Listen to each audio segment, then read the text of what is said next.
സ്വാശ്രയ വിഷയത്തിൽ മുഖ്യമന്ത്രി പ്രതിപക്ഷ നേതാക്കളുമായി കൂടിക്കാഴ്ച നടത്തി. മാനേജ്മെന്റുകളുമായുള്ള ചർച്ചയ്ക്ക് ശേഷം സമരത്തിൽ തീരുമാനമെന്ന് രമേശ് ചെന്നിത്തല. മുഖ്യമന്ത്രിയുമായുള്ള ചർച്ച തൃപ്തികരമെന്നും മുഖ്യമന്ത്രി ക്രിയാത്മകമായി പ്രതികരിച്ചുവെന്നും രമേശ് ചെന്നിത്തല. മുഖ്യമന്ത്രിയുമായുള്ള കൂടിക്കാഴ്ചയ്ക്ക് ശേഷം പ്രതികരിക്കുകയായിരുന്നു അദ്ദേഹം. മുഖ്യമന്ത്രി വളരെ പോസിറ്റീവായിട്ടാണ് പറഞ്ഞത്. അദ്ദേഹത്തിനിപ്പം സ്വകാര്യ മാനേജ്മെൻറ്റുകൾ ഫീസ് കുറയ്ക്കുന്നതിന് മുഖ്യമന്ത്രി എന്തിനാണ് എതിർക്കുന്നത്? അദ്ദേഹത്തിന് എതിർപ്പില്ല എന്ന് പറഞ്ഞു. അല്ല, പരിഹാരം ഉൾപ്പെടെയുള്ള കാര്യങ്ങളിൽ അതും പരിഹാരവും വരുമല്ലോ. അവരത് കുറയ്ക്കുമ്പം സ്വാഭാവികമായിട്ടും പരിഹാരത്തിൻ്റെ കാര്യം അതിൽ വരുമല്ലോ. അപ്പം അത്തരം കാര്യങ്ങളെല്ലാം നാളെ ചർച്ച ചെയ്യാമെന്നാണ് സൂചിപ്പിച്ചത്. ചർച്ച ചെയ്തൊരു പോസിറ്റീവായ തീരുമാനം ഉണ്ടാവുകയാണെങ്കിൽ അതിനനുസരിച്ച് മറ്റ് UDF കൂടിക്കൊണ്ട് ഞങ്ങൾ മറ്റ് നടപടികൾ സ്വീകരിക്കും. MLA-മാരുടെ സമരം ഉടൻ പിൻവലിക്കേണ്ടെന്ന് UDF തീരുമാനം. മെഡിക്കൽ മാനേജ്മെന്റുകളുടെ നാളത്തെ തീരുമാനം വരുന്നതുവരെ കാക്കാൻ ധാരണ. വ്യാഴാഴ്ച സെക്രട്ടേറിയറ്റിന് മുന്നിലേക്ക് മാർച്ച് നടത്താനും തീരുമാനമായി. ഘടകകക്ഷി നേതാക്കൾ സെക്രട്ടേറിയറ്റിന് മുന്നിൽ നടത്താനിരുന്ന നിരാഹാര സമരം വേണ്ടെന്ന് വെച്ചു. സാഹചര്യങ്ങളിൽ അയവ് വന്നിട്ടുണ്ടെങ്കിലും MLA-മാരുടെ സമരം ഉടൻ അവസാനിപ്പിക്കേണ്ടെന്നാണ് UDF തീരുമാനം. നിലവിൽ നിരാഹാര സമരം നടത്തുന്ന MLA-മാർക്ക് ആരോഗ്യ പ്രശ്നങ്ങളുണ്ടായാൽ മറ്റ് MLA-മാർ സമരം തുടരും. അതേസമയം ഘടകകക്ഷി നേതാക്കൾ സെക്രട്ടേറിയറ്റിന് മുന്നിൽ ആലോചിച്ച നിരാഹാര സമരം വേണ്ടെന്ന് വെച്ചു. പകരം 6-ാം തീയതി സെക്രട്ടേറിയറ്റിലേക്ക് മാർച്ച് നടത്തും. 7-ാം തീയതി മുതൽ പൂജ അവധിക്കായി ഒരാഴ്ച നിയമസഭ സമ്മേളിക്കില്ല. ഈ സമയത്ത് സമരം മുന്നോട്ട് കൊണ്ടുപോകുന്നത് ആലോചിക്കാൻ 6-ന് വീണ്ടും UDF ചേരും. അങ്ങനെ ഒരു സജഷൻ അവർ ചർച്ച ചെയ്തപ്പോൾ ഒരു നിർദ്ദേശം വന്നൊന്നും ഒരു തീരുമാനമായിട്ടില്ല. ഒരാൾ പ്രഖ്യാപിച്ച തീരുമാനമാവും എന്ന് മുഖ്യമന്ത്രി തീരുമാനമാവണമെങ്കിൽ ഞങ്ങൾ കൂടി സമ്മതിക്കണ്ടേ? മുഖ്യമന്ത്രി തീരുമാനിച്ചാൽ മതിയോ? സമരം നിയമസഭയൊന്നുമുണ്ടല്ലോ. സമരം ഞങ്ങളുകൂടി തീരുമാനിക്കട്ടെ. അപ്പോഴല്ല തീർന്ന് കാര്യങ്ങൾ തീരുള്ളൂ. അല്ലാണ്ട് മുഖ്യമന്ത്രി പറയണ കുറേ കാര്യങ്ങൾ പറഞ്ഞാൽ മാത്രം തീരുമാനങ്ങളാവും. തലവരിപ്പടത്തിൽ ക്രൈംബ്രാഞ്ച് അന്വേഷണം, പരിയാരം ഫീസിന്റെ കാര്യത്തിൽ വിദ്യാർത്ഥികൾക്ക് അധിക ബാധ്യത വരുത്താത്ത നടപടികൾ തുടങ്ങിയ പ്രതിപക്ഷ ആവശ്യങ്ങളിൽ രാവിലെ മുഖ്യമന്ത്രി അനുകൂല നിലപാട് സ്വീകരിച്ചിരുന്നു. ഇത് പരിഗണിക്കാതെയാണ് സമരം തുടരുന്നത്. News bureau, Thiruvananthapuram. സ്വാശ്രയത്തിന്റെ പേരിൽ പ്രതിപക്ഷം നടത്തുന്ന സമരം അർത്ഥമില്ലാത്തതെന്ന് VS അച്യുതാനന്ദൻ. കഴിഞ്ഞ സർക്കാരിന്റെ അഴിമതികൾ ഈ സർക്കാർ പുറത്തു കൊണ്ടുവരികയാണ്. അതിൽ വിളറിപൂണ്ടാണ് പ്രതിപക്ഷം സമരം നടത്തുന്നതെന്നും VS പറഞ്ഞു.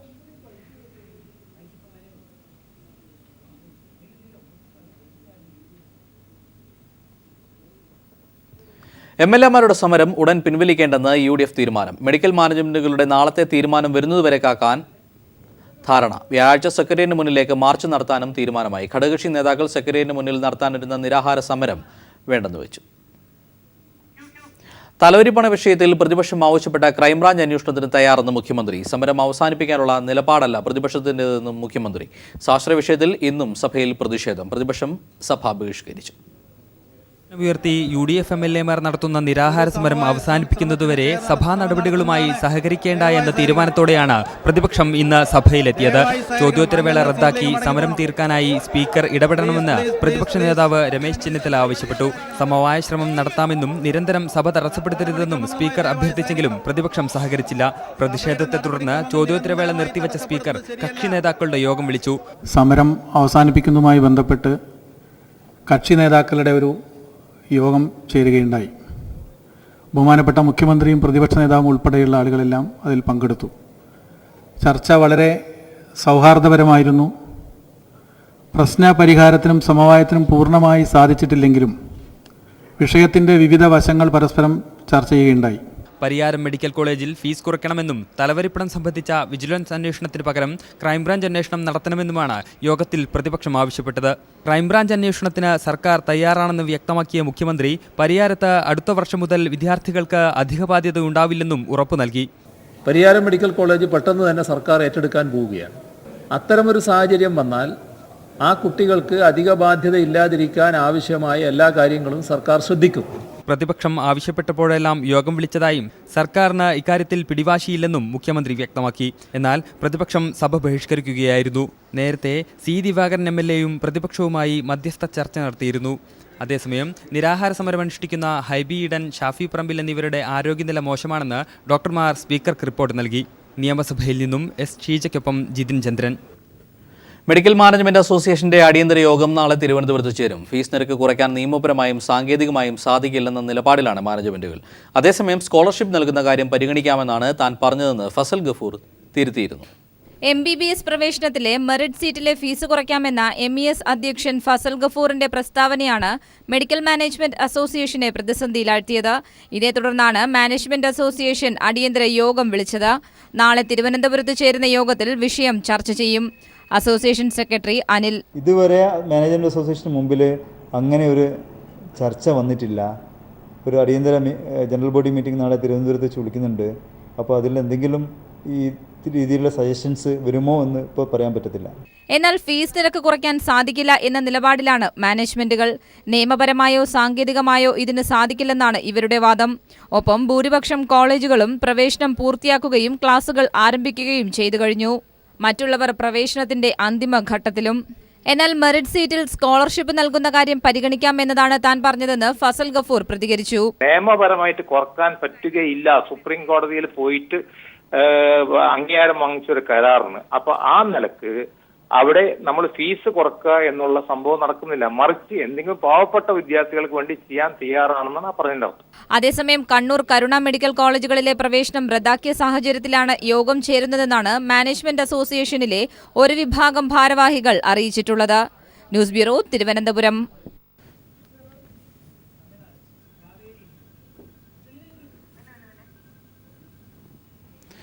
ഹൈക്കോടതിയിൽ അഭിഭാഷകരും മാധ്യമപ്രവർത്തകരും തമ്മിലുള്ള തർക്കം പരിഹരിക്കുന്നതിന്റെ ഭാഗമായി അഡ്വക്കേറ്റ് ജനറൽ ചീഫ് ജസ്റ്റിസുമായി കൂടിക്കാഴ്ച നടത്തി. മുഖ്യമന്ത്രി പിണറായി വിജയന്റെ നിർദ്ദേശപ്രകാരമായിരുന്നു കൂടിക്കാഴ്ച. മാധ്യമങ്ങൾക്ക് ഹൈക്കോടതിയിൽ യാതൊരു വിലക്കുമില്ലെന്ന് ചീഫ് ജസ്റ്റിസ് പറഞ്ഞതായി അഡ്വക്കേറ്റ് ജനറൽ അറിയിച്ചു. കഴിഞ്ഞ ദിവസം ചേർന്ന യോഗത്തിലുണ്ടായ ധാരണകൾ നിലനിൽക്കുന്നതായും AG പറഞ്ഞു. തർക്കം പരിഹരിക്കാൻ ശ്രമങ്ങൾ തുടരുമെന്നും advocate general CP Sudhakara Prasad വ്യക്തമാക്കി.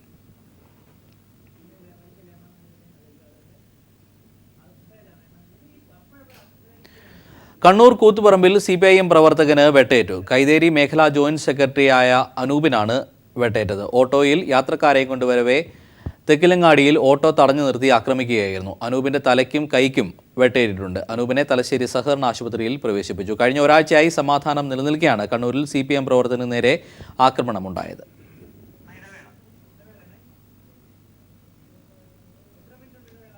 കനകമലയിൽ IS ബന്ധത്തിന്റെ പേരിൽ ഇന്നലെ പിടിയിലായ 6 പേരെ NIA കസ്റ്റഡിയിൽ വിട്ടു. പിടിയിലായവർ ഭീകരാക്രമണത്തിന് പദ്ധതിയിട്ടിരുന്നതിന് NIAക്ക് തെളിവുകൾ ലഭ്യമായി. പിടിയിലായത് ISന്റെ കേരള ഘടകമായി പ്രവർത്തിച്ചിരുന്ന സംഘമെന്ന് NIA. 12-അംഗ സംഘത്തിലെ 6 പേർ വിദേശത്താണെന്നും NIA കണ്ടെത്തി. ഇതിനിടെ സംഘവുമായി ബന്ധമുള്ള ഒരാൾ ഇന്ന് തിരുനെൽവേലിയിൽ പിടിയിലായി. കടയനല്ലൂർ സ്വദേശി സബഹാനിയാണ് പിടിയിലായത്. ഇപ്പോൾ സുധീരൻ മാധ്യമങ്ങളെ കാണുകയാണ്. തത്സമ സംപ്രേഷണത്തിലേക്ക്.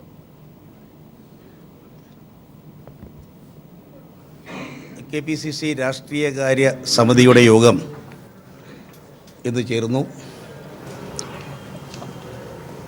സമകാലിക പ്രശ്നങ്ങൾ, പ്രധാനമായും ഇപ്പോൾ നടന്നു വരുന്ന സ്വാശ്രയ സമരത്തിൻ്റെ ഒരു വിലയിരുത്തൽ നടത്തി. ഈ സമരത്തിൽ വളരെ സജീവമായി പങ്കെടുത്ത യൂത്ത് കോൺഗ്രസ് KSU പ്രവർത്തകരെയും കോൺഗ്രസ് പ്രവർത്തകരെയും UDF പ്രവർത്തകരെയും രാഷ്ട്രീയകാര്യ സമിതി അഭിവാദ്യം ചെയ്തു. സമരം വളരെ ശക്തമായി തന്നെ മുന്നോട്ട് കൊണ്ടുപോകാൻ തീരുമാനിച്ചു. ഇന്ന് സമരത്തെ ശക്തിപ്പെടുത്തുന്നതിന് UDF എടുത്ത എല്ലാ തീരുമാനങ്ങളും വമ്പിച്ച വിജയത്തിലേക്ക് എത്തിക്കുന്നതിന് കോൺഗ്രസ് പ്രവർത്തകരെ ആഹ്വാനം ചെയ്തു. വരുന്ന വ്യാഴാഴ്ച UDF നടത്തുന്ന ജില്ലാതല മാർച്ച്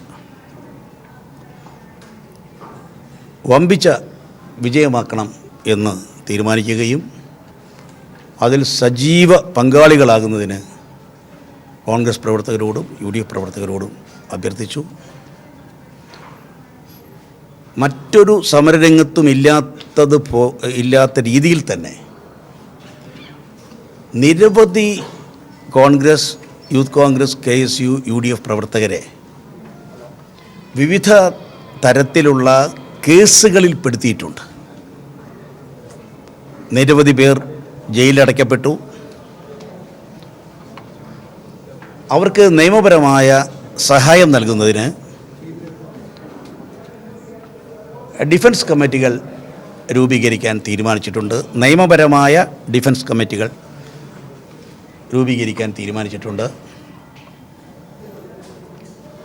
അതേ രീതിയിൽ തന്നെ ഇപ്പോൾ നടന്നു വരുന്ന സമരത്തെ കൂടുതൽ ശക്തിപ്പെടുത്തുന്നതിന് വേണ്ടിയുള്ള ക്യാമ്പയിൻ കൂടുതൽ ശക്തമായി തന്നെ ഊർജ്ജസ്വലമായി മുന്നോട്ട് കൊണ്ടുപോകണം എന്നും തീരുമാനിച്ചിട്ടുണ്ട്. ഇതാണ് പൊതുവായിട്ടുള്ള തീരുമാനം. രാഷ്ട്രീയകാര്യ സമിതിയുടെ അടുത്ത യോഗം ഒക്ടോബർ 27-ന് 4 മണിക്ക് ചേരാൻ നിശ്ചയിച്ചിട്ടുണ്ട്. അല്ല, അന്നത്തെ നിർദ്ദേശം നിലനിൽക്കുകയാണ്. അന്ന് all India Congress committee general secretary നിർദ്ദേശിച്ചത് DCC പ്രസിഡൻറ്റുമാരിൽ നിന്നും പുനഃസംഘടനാ പ്രക്രിയ ആരംഭിക്കുന്നു. അതിനുശേഷം ഇത് പൂർത്തിയായതിനു ശേഷം തുടർന്നുള്ള പുനഃസംഘടനയിലേക്ക് നീങ്ങും. DCC പുനഃസംഘടന സംബന്ധിച്ചുള്ള DCC പ്രസിഡൻറ്റുമാരുടെ പുനഃസംഘടന സംബന്ധിച്ച് നിർദ്ദേശങ്ങൾ നൽകുന്നതിന് കമ്മിറ്റി മെമ്പർമാരോട് നേരത്തെ ആവശ്യപ്പെട്ടിട്ടുണ്ട്. അത് എത്രയും പെട്ടെന്ന് 5-ാം തീയതിക്കകം നൽകണമെന്നാണ് അവരുടെ നിർദ്ദേശം. ഇവിടെ വേണ്ട, ബന്ധപ്പെട്ട അംഗങ്ങൾ AICC general secretary Shri Mukul വാസ്നിക്കിനെ ഏൽപ്പിക്കണമെന്നാണ് നിർദ്ദേശിച്ചിട്ടുള്ളത്. അതനുസരിച്ച് കാര്യങ്ങൾ മുന്നോട്ട് നീങ്ങും. നേരിട്ട് രാഷ്ട്രീയകാര്യ സമിതി യോഗത്തിന് ശേഷം മാധ്യമങ്ങളെ കാണുകയായിരുന്നു VM സുധീരൻ. മറ്റു വാർത്തകളിലേക്ക്. തമിഴ്നാടിന് വെള്ളം നൽകാമെന്ന പ്രമേയം കർണാടക നിയമസഭയിൽ അവതരിപ്പിച്ചു. കൃഷി ആവശ്യങ്ങൾക്കും വെള്ളം നൽകാമെന്നാണ് പ്രമേയം. കുടിവെള്ളത്തിന് മാത്രമേ വെള്ളം നൽകൂ എന്ന് നേരത്തെ പാസാക്കിയ പ്രമേയം നിയമസഭ റദ്ദാക്കും. വാർത്തയുടെ കൂടുതൽ വിവരങ്ങളുമായി ബാംഗ്ലൂരിൽ നിന്ന് കുഞ്ഞപ്പൻ ചേരുകയാണ്. കുഞ്ഞപ്പൻ, എന്തൊക്കെയാണ് പ്രമേയത്തിലെ കൂടുതൽ വിവരങ്ങൾ? ജോജേഷ്, ഇന്ന് കാവേരി വെള്ളം കുടിവെള്ള ആവശ്യത്തിന് മാത്രമേ ഉപയോഗിക്കാവൂ സെപ്റ്റംബർ 23 നിയമസഭ പാസാക്കിയ പ്രമേയത്തിൽ മാറ്റം വരുത്തുന്നത് സംബന്ധിച്ച ചർച്ചയ്ക്കാണ് അടിയന്തര നിയമസഭാ സമ്മേളനം വിളിച്ചു ചേർത്തത്. കൃഷിക്ക് വെള്ളം നൽകണമെന്ന് കർണാടകത്തിലെ കർഷകരും ആവശ്യപ്പെട്ടിട്ടുണ്ട്. കൂടാതെ 27.6 TMC വെള്ളത്തിന് പകരം കാവേരി നദിയുമായി ബന്ധപ്പെട്ട കൃഷ്ണരാജസാഗർ, കബനി, ഹേമാവതി, ഹാറങ്കി എന്നീ ജലാശയങ്ങളിൽ ഇപ്പോൾ 34.17 TMC വെള്ളം നിലവിലുണ്ട്.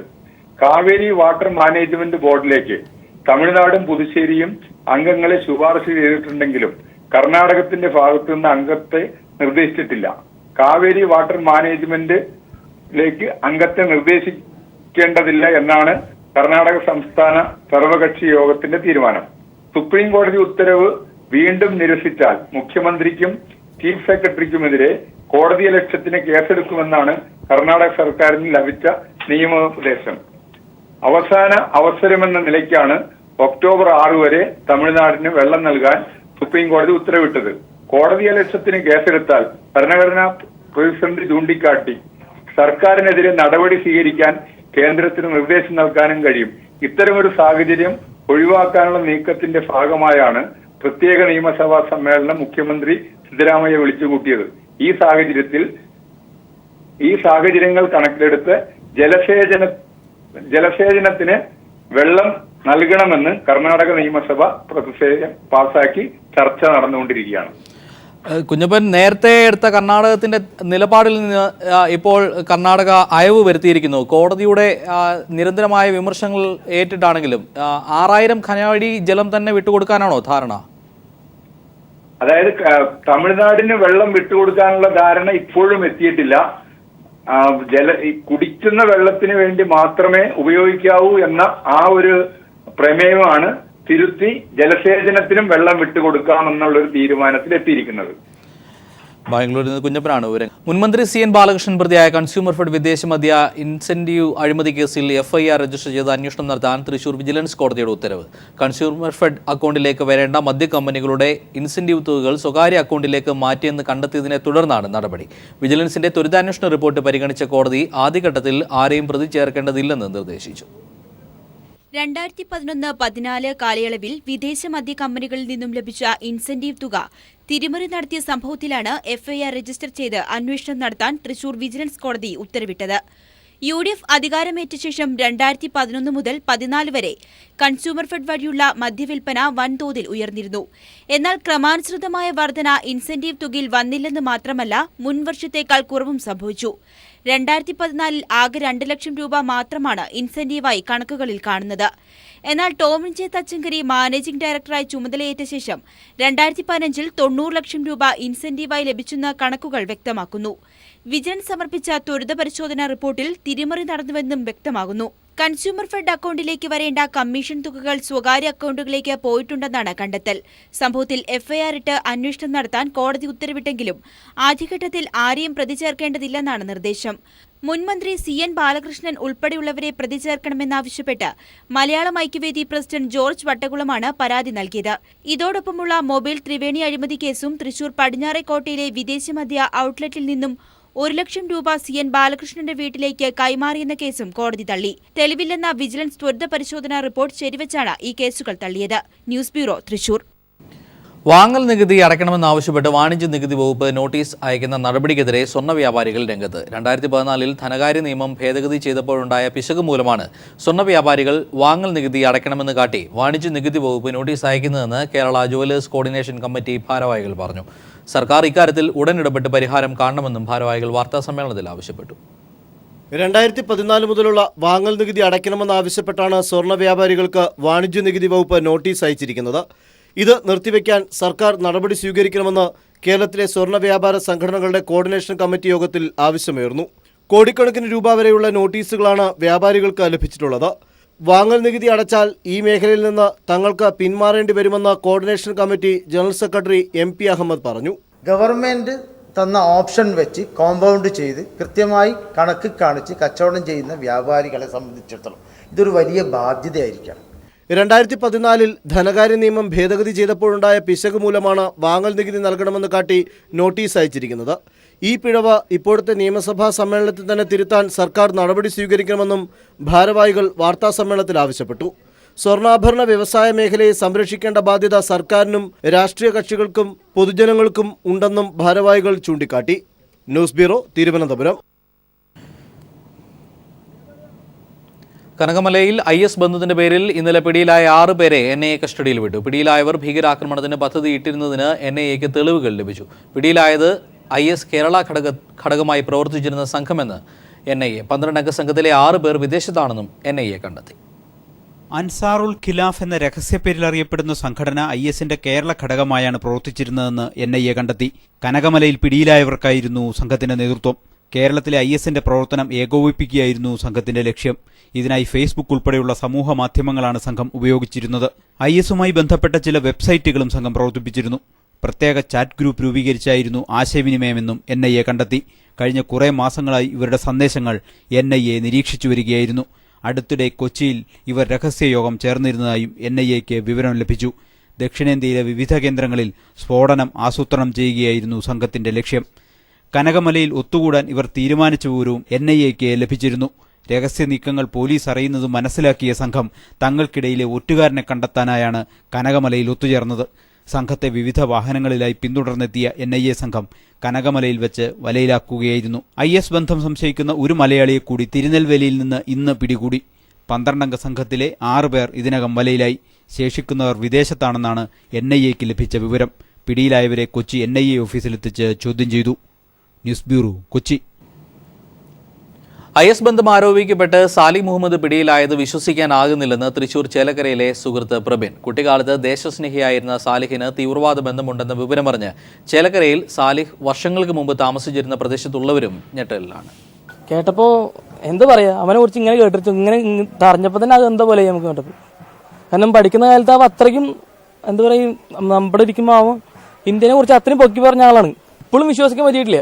കാരണം ചെറുപ്പത്തിൽ നിന്ന് കളിക്കുന്ന സമയത്ത് നമ്മൾ ഇന്ത്യ ബാക്കി കളി കാണുമ്പോൾ തന്നെ അവ ഓരോന്നും പാകിസ്ഥാനെ കുറ്റം പറയുമ്പോൾ നമ്മൾ ആ ഒരു ഇത് നമുക്കുണ്ടായിരുന്നു. പക്ഷെ അവ ഇങ്ങനെ തീവ്രവാദ പ്രവർത്തനത്തിലേക്ക് വന്നു എന്ന് പറയുമ്പോൾ ഏറ്റവും കൂടുതൽ ഇതായിരിക്കും നമ്മളാണ്.